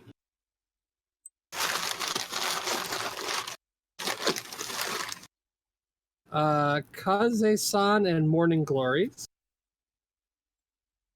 Kaze-san and Morning Glories? Someone or something else? For everything there is a season. Sorry, it's dark in here. A relationship is like a garden. It's hard, really hard, to plant the initial seeds. Once you've gone through the organizing process of wondering if the other person even likes you, fought the fear that telling her could destroy everything, and made your confession, the most difficult part begins. Because you have to keep nurturing that wonderful new feeling to keep it growing, not just in your own heart, but in hers. And since even the most beautiful rose can cut you to the bone with its thorns, who can you talk to for advice, especially when you're both girls in high school? For Shy Yamada and boyish Kaze, time is running out. High school is coming to an end, and they must make a choice. Stay together and let their love grow, or separate and let it die. In Kaze-san and the Morning Glories. Well, Sounds oh so familiar. it's only 60 minutes long.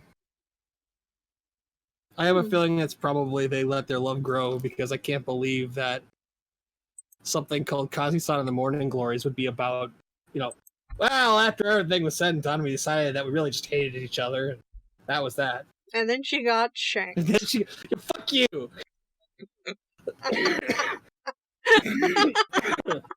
I'm still mad about that. I fucking hate endings like that, where it's like, oh yeah, she had a debilitating disease that was gonna kill her. Yeah, I didn't go with that. She got stabbed to death.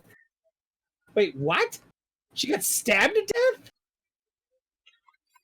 What do you mean she got stabbed to death? Well, you see, she got home from the hospital, and she was walking to the local cafe to meet up with her boyfriend. And like a block from her house, a stabber showed up and stabbed her to death. There's something wrong with you. Don't bring up these horrible ideas.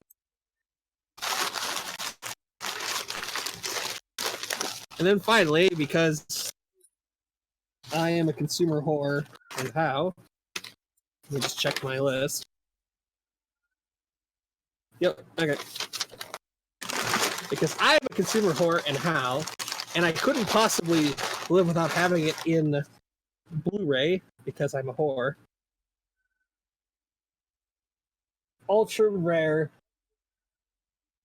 I forget the name of this. Infinite Stratos Season 2.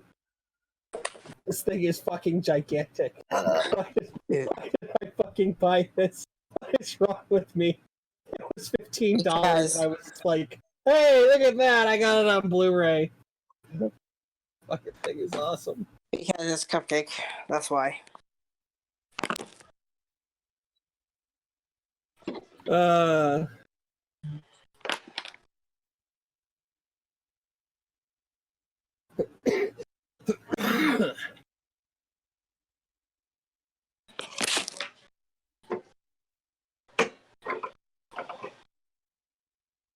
God, that's crazy.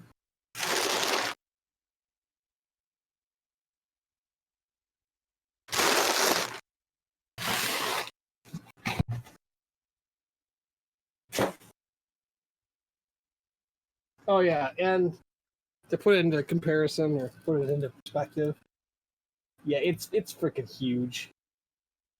That's a regular Blu-ray. It's fancy packaging. Mm-hmm.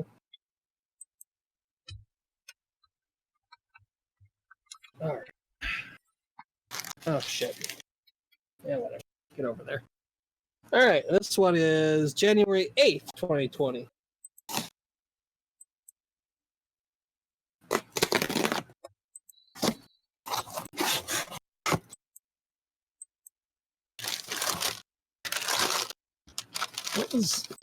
What was this? Oh god, what the hell is in here? I got a... What the fuck?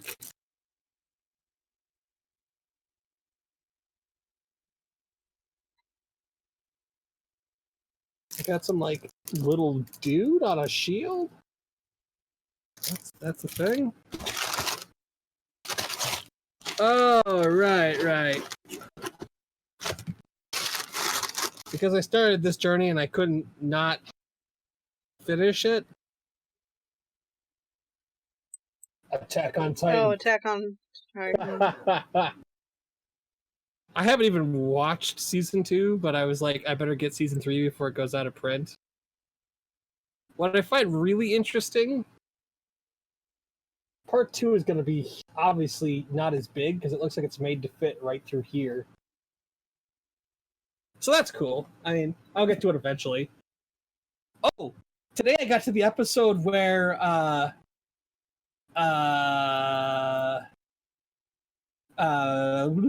Michiru and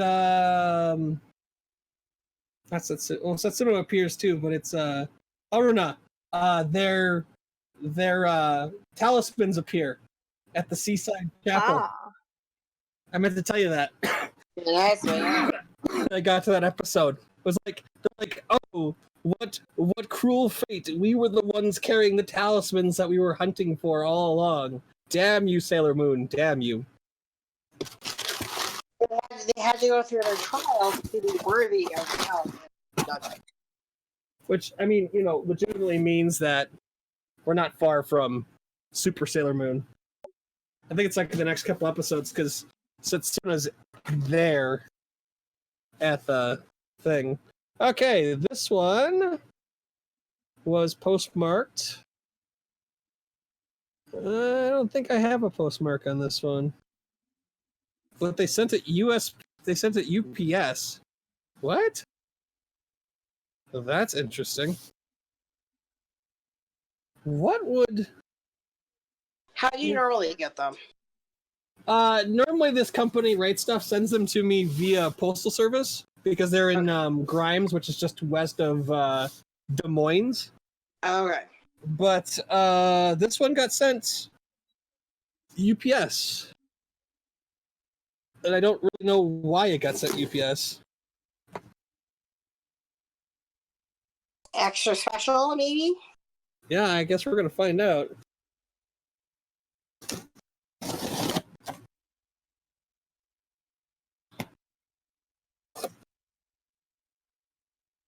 I wonder what this one was that they sent it so special.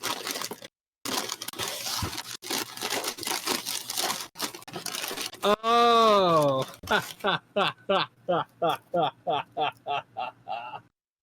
Fruits basket. All I have to say, wow, this is not what I thought it was going to be. That's a little sad. This is like thin cardboard.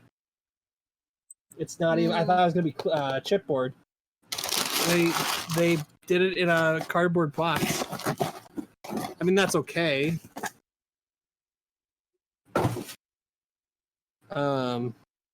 Definitely need to make sure that I get the order for part 2 in before it goes out of print.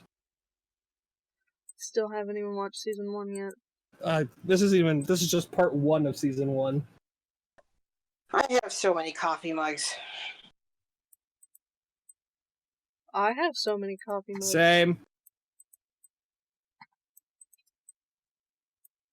And then finally... I was going to say, how many more boxes One more. I'm sorry. January 3rd, 2020.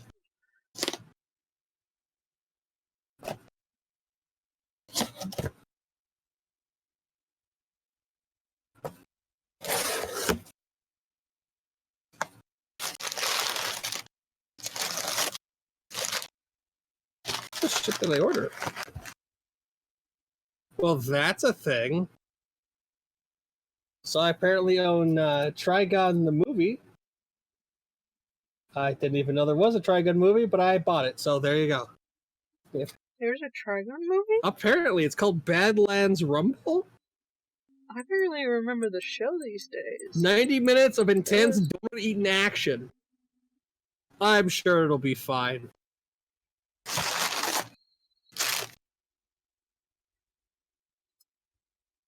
And then apparently I bought Anohana, the flower we saw that day, the movie.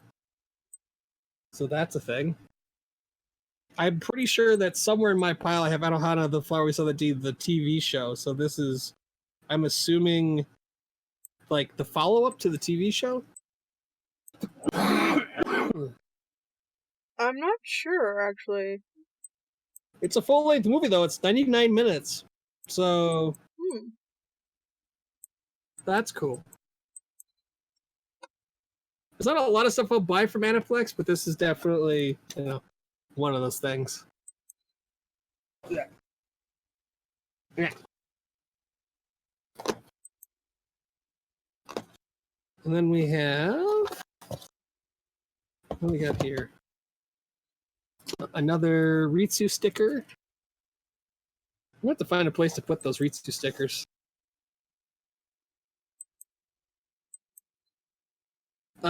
Yes. Because I am a consumer whore, and how? Steins Gate 0. Oh, wow. What if the show took place in the bad universe? That's all that franchise is. What if? No. I mean, yeah, it is a what if. But, like, this is the one, this is, like, I think everything that took place, like, But because I'm a consumer whore, I've got that complete series because I like Steins Gate.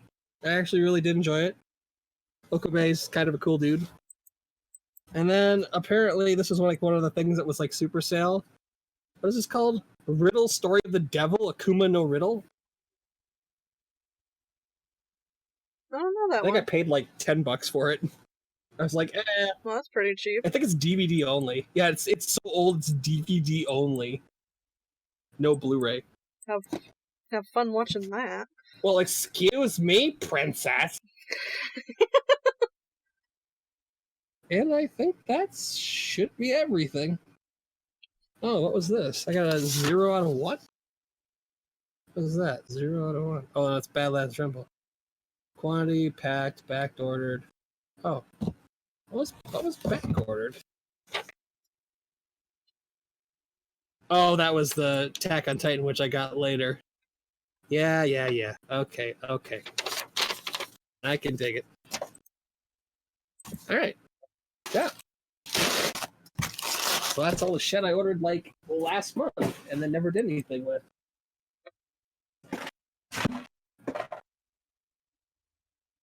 So, yeah. There you go. Well, now you have more anime Pull to my add to pants your up. massive anime collection. Right? To add to your massive backlog of anime you should be watching. Right. Oh. So, yeah. Where did Mish go? I think she's muted right now. Yeah, I muted because I was doing adulting things and I was going to make noise. Oh. So hence I was on mute because I was unloading the dishwasher, so lots of plates clanking, and now I'm filling up the sink. Well, as we're at 2 hours and 16 minutes, I think that's pretty good. That's probably awesome. Okay. So thank you both for talking to me. Yeah, no problem. And have a good night, and you better get better, Cupcake. I'm gonna try. Long demons be gone. Ah. Right?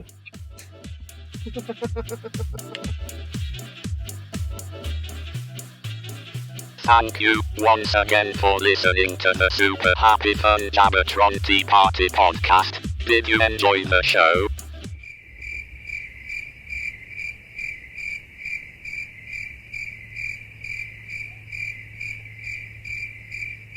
That's not a very nice thing to say. In any case, farewell my fellow internet beings.